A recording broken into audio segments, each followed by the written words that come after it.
नमस्कार, आप देख रहे हैं F9 न्यूज और मैं हूं आपके साथ खुशी। आइए नजर डालते हैं आज की बड़ी खबर पर। पूर्व मध्य रेलवे हाजीपुर जोन के सोनपुर डिवीजन के नवगछिया रेलवे सुरक्षा बल यानी कि आरपीएफ के इंस्पेक्टर रही मनोज यादव को बीते 2 महीने पहले किसानों से अवैध वसूली करने के आरोप में रंगे हाथों सीबीआई के अधिकारियों ने गिरफ्तार कर जेल भेज दिया था।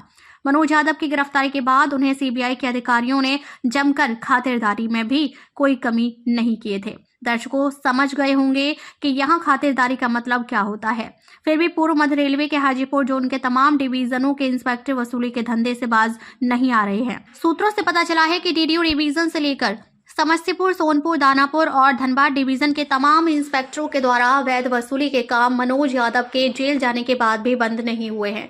ये तमाम इंस्पेक्टरों के द्वारा कबाड़ी बाजार से लेकर अवैध खान पान बेचने वालों से महीने लाखों की वसूली करते हैं।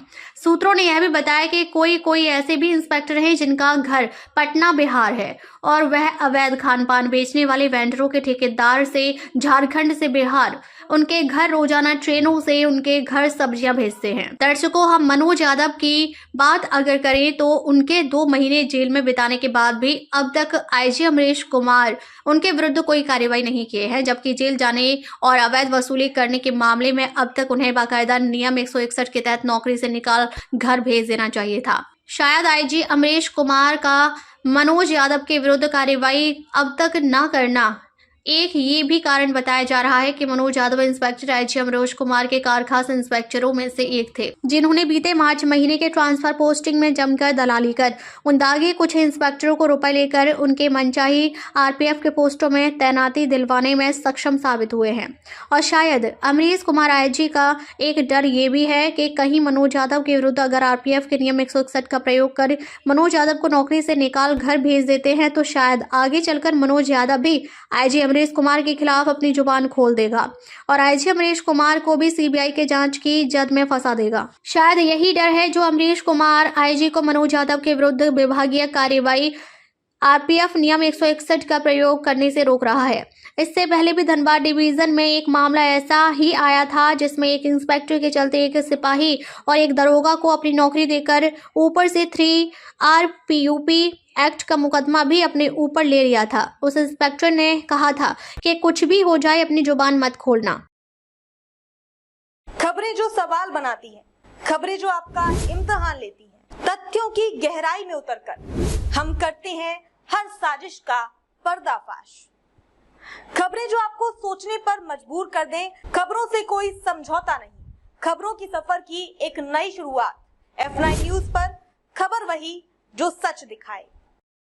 बाकी जो होगा हम संभाल लेंगे, पर यहाँ ठीक इसके उलट हो गया। उस इंस्पेक्टर की भी नौकरी 15 वर्ष पीछे हो गई और उस इंस्पेक्टर की दाव उल्टी पड़ गई और अपने वसूली गैंग को बचा भी नहीं सकी। आज दोनों सिपाही और दरोगा बेनामी जिंदगी जीते हुए मुंबई दिल्ली कहीं जाकर मेहनत मजदूरी कर रहे हैं। जब नौकरी में थे तब इनकी एक अलग ठाट बाट थी, क्योंकि तब तनख्वाह के अलावा अलग से वसूली के रुपए भी मिल रहे थे। दर्शकों बता दें कि नई दिल्ली आरपीएफ पोस्ट में तैनात एक सिपाही पुष्पेंद्र को अभी कुछ ही दिन पहले ही सीबीआई नई दिल्ली के अधिकारियों के द्वारा एक पार्सल के ठेकेदार से अवैध वसूली के चलते रंगे हाथों गिरफ्तार कर जेल भेजा है। इस कार्रवाई के बाद नॉर्दर्न रेलवे के प्रधान मुख्य सुरक्षा आयुक्त सह आईजी पंकज गंगवार ने वसूलीबाज आरपीएफ का गिरफ्तार सिपाही पुष्पेंद्र को नियम 161 का प्रयोग करते हुए नौकरी से निकाल घर भेज दिया। साथ ही साथ सिक्योरिटी सर्कुलर 1/2022 के तहत इंस्पेक्टर नई दिल्ली जसवंत सिंह को भी नई दिल्ली आरपीएफ पोस्ट से स्थानांतरण कर दिया गया। पर यहां बता दें कि इंस्पेक्टर यशवंत सिंह का स्थानांतरण पदस्थापना जल्दीबाजी में किया गया फैसला आईजी पंकज गंगवार का बताया जाता है, क्योंकि जिस दिन सीबीआई की कार्रवाई नई दिल्ली के आरपीएफ के सिपाही पुष्पेंद्र के विरुद्ध चल रही थी, उस दिन इंस्पेक्टर नई दिल्ली यशवंत सिंह छुट्टियों पर थे और उनके जगह पर उसी नई दिल्ली आरपीएफ पोस्ट के एक आरपीएफ 2 पदभार पर थे। पर पदभार वाले इंस्पेक्टर के विरुद्ध कार्रवाई न करते हुए छुट्टी पर चल रहे इंस्पेक्टर यशवंत सिंह के विरुद्ध कार्रवाई की गई, जो कि समझ से परे भी है। शायद डीजी रेल भवन सोनाली मिश्रा का डर होगा, तभी आईजी पंकज गंगवार के द्वारा जल्दबाजी में लिया गया ये कदम है, जिसमें इंस्पेक्टर के छुट्टियों में रहते ही उनके विरुद्ध स्थानांतरण के आदेश निकालकर किसी विवादों से दूर रहने को सोचे। साथ ही जिस तरह से आरपीएफ के विरुद्ध आईजी ने कड़ा कदम उठाया और आरोपी सिपाही के विरुद्ध दंडात्मक कार्रवाई करते हुए उस आरोपी सिपाही पुष्पेंद्र को नौकरी से निकाला। यह कदम भी काफी सराहनीय और स्वच्छ मानसिकता आईजी पंकज गंगवार की दिखाई पड़ती है। इस बात की भी तारीफ होनी चाहिए और आईजी पंकज गंगवार से बहुत कुछ सीखने और समझने की जरूरत अमरीश कुमार आईजी हाजीपुर को जरूरत भी है। वरना सोचिए कि एक इंस्पेक्टर के विरुद्ध कार्रवाई करने में 2 महीने बीत गए और आज तक आईजी अमरीश कुमार उस आरोपी वसूलीबाज इंस्पेक्टर मनोज यादव के विरुद्ध कोई कार्रवाई नहीं कर सके। और ठीक इसके उलट आईजी पंकज गंगवार ने आरोपी सिपाही को नौकरी से निकालते हुए उन्हें घर भी भेजा और छुट्टियों में चल रहे इंस्पेक्टर यशवंत सिंह को नई दिल्ली पोस्ट से हटाते हुए कहीं और भेजा, जबकि इंस्पेक्टर नई दिल्ली यहां बेकसूर थे। और वहीं हाजीपुर के नवगछिया इंस्पेक्टर जो खुद आरोपी है और अब भी जेल में बंद है, उन्हें अब तक नौकरी में बनाए रखा है आईजी अमरीश कुमार ने।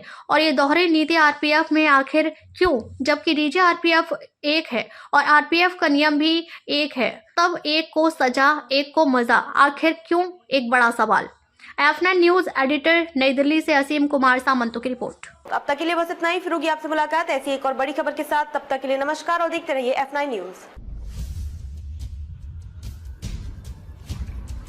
खबर बड़ी और खास होगी, असल वजह की तलाश होगी, दुनिया भर के हर गांव, शहर, गली, मोहल्ले पर नजर हमारी होगी। खुलेंगी पर्दें, जहन में उठे हर सवाल की बात होगी, हर वो जवाब जो है आपके लिए जरूरी, जिम्मेदारी हमारी होगी, हमारी खबरों में कुछ हटकर होगी बात। देखिए सिक्के के दोनों पहलू F9 न्यूज के साथ।